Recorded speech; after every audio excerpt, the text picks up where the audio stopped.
Hi everyone, it's Jing Jing Comics here, and today I want to talk about how to set realistic expectations as well as how to manage your comics when you have a 9-to-5 job. So first of all, we got to know that making comics, it takes a long time. You got to do the story, you got to come up with the ideas, character designs, make the art, and all of that takes hours and hours. So you have to set realistic expectations for yourself. So when you first start off, you want to realize there's a time commitment to this. It's basically like your second part-time job, but the only thing is this job doesn't pay you anything at all at the beginning. And you have to be really passionate about what you do in order to continue making your webcomics. So for me, I think I try my best to be realistic in dedicating a certain amount of time for webcomics and my YouTube channel. So for example, I work a 9-to-5 regular job like everyone else. I have to do other responsibilities. So realistically, I try to set around 10 hours a week to draw my comics. And sometimes I try my best to aim for 16 hours a week. But it's really difficult, so in order to keep it up after hours, even when you're finished all your work and stuff. And then there's also the thing with quality and the speed. So it's do you want a high quality webtoon where it's beautiful shading, amazing art style? That's gonna take you hours and hours to finish that one dress that one character has. Or do you want to stick with a simple art style with shorter episodes in order to keep your sanity? I think I'll stick with the short one. And so this is to do with quality versus speed. Because we're in the webtoon industry, many people try their best to stick to a certain deadline. So by Monday to Friday, there's consistency in that your readers know when to expect that you're going to be posting. You know what time you're supposed to be posting. It's like YouTube, right? You have a consistent schedule. Now, the speed is going to depend on everything, but basically the quality of the art style, you gotta strike a balance. And of course, your first webtoon doesn't have to be perfect. My first webtoon wasn't perfect at all. It started out like a sloppy... Well, I was trying to enter a contest for my first comic, so I really tried to make the storyline concise. The story was okay. I think I got around 100 followers on Tapas and maybe 12 on Webtoons. The comic's called Zainzu. It's really old. I don't even know if I've discontinued that comic from Webtoons, but basically I was pretty proud of it. I did it all by hand.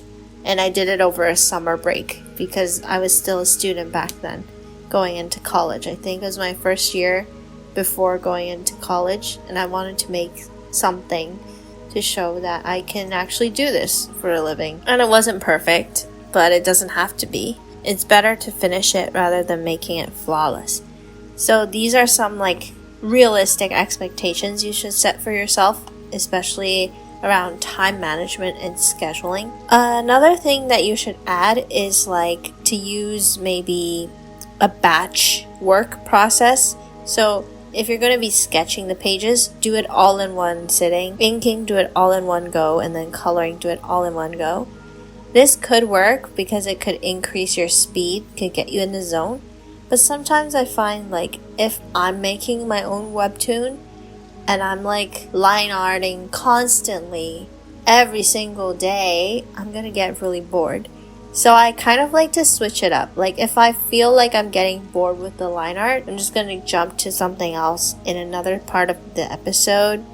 Maybe inking in another episode, or base coloring in another episode. For me, I don't like to do it in one go, because I find it also doesn't give you enough time to check to see if there are any mistakes. Another really important topic is the topic of prioritizing motivation and consistency. So you have to make sure that you don't sacrifice sleep or sacrifice your health to make your webcomic, because you have to remember that you also have a full-time job. And so the webcomic should be a way to pass time that is relaxing, beneficial for your mental health. It should not be an extra level of stress. If it is, like, there are so many other things you could do, like you can draw other things that will make you feel more relaxed. Because for me, I think webcomics, it's a hobby and it's not something that's gonna make me lots of money, at least not right now, right? So it's better if you don't have high expectations set in place for it. Even though I'm entering the WEBTOON contest this year, the WEBTOON Legends contest, it's really just a personal project being made. So I don't really think of it as like, oh, I'm gonna win millions of dollars, although it'd be nice to like win it, but it's not my main goal. Like, my main goal is personal, which is that I want to make this comic for myself. I want to build a positive community on YouTube related to webtoons. I want to meet new friends who also draw webtoons. And these things are going to keep you motivated instead of constantly comparing yourself to other artists. Try to think of it like this. We're all into this together, all trying to make art, and then it's never gonna end. I used to think that if I make the best webtoon ever, I'm gonna get picked up by originals, I'm gonna make tons of money, I'm gonna live my best life, and life is happily ever after. But recently I realized that even if I got that milestone and I've reached that goal, life is still gonna go on, right? It's not gonna end unless I die, which I don't think I will, but it's always gonna continue. I'm always gonna be an artist no matter what, so why should I be so fixated on the final end goal when it's really about the whole process? So I need to remind myself that sometimes, like, why did I start making this? It is not to make money, it is not to get fame, it is not to realize that, oh yeah, I'm the best, I could prove myself that I'm the best, because the reason why I started is because I like to draw. So that I have to keep reminding myself this, and that keeps me consistent, keeps me motivated, and even outside of school, I can still post and continuously post, right? Because the thing about art is, like, you lose when you stop. That's what I think. Like, once you've stopped, completely stopped, that's when you will just not be able to continue your art, right? So as long as you're doing something, that's considered a win for me.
Another thing you can think about for time management is the Pomodoro method, where you basically work for 30 minutes and then take a 5-minute break.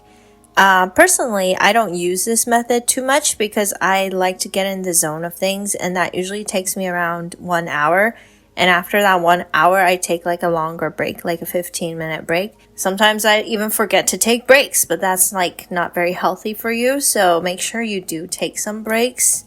And you can also use Google Calendar or Notion to help you track your progress. I use Notion and Google Calendar to plot out what I'm going to be doing like for every day.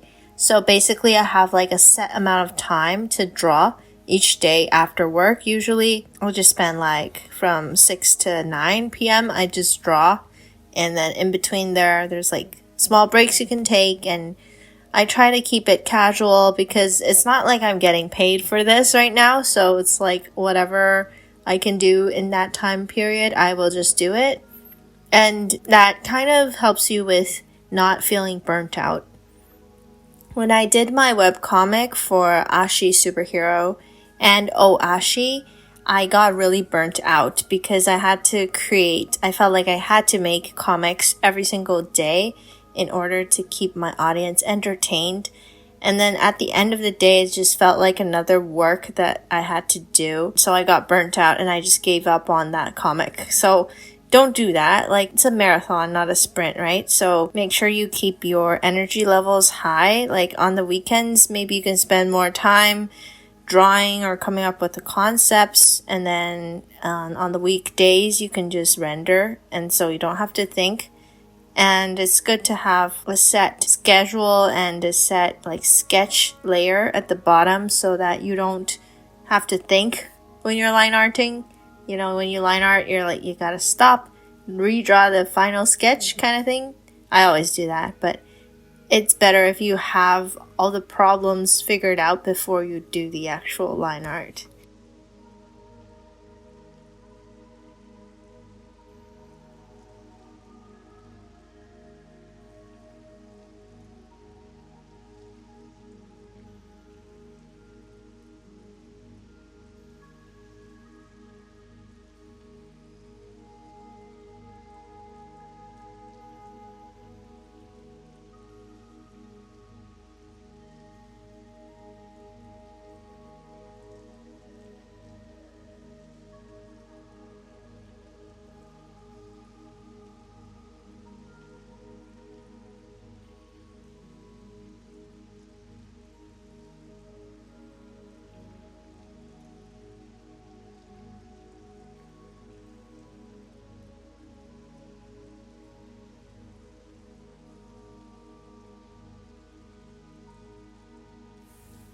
So thank you so much again for listening to this episode.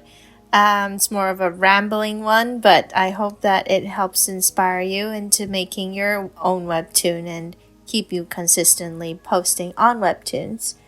I think I'm going to try my best to enter this contest, and it's starting in March, which is super soon.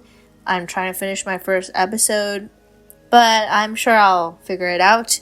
So thanks everybody for listening in today, and I hope you have a great rest of your day.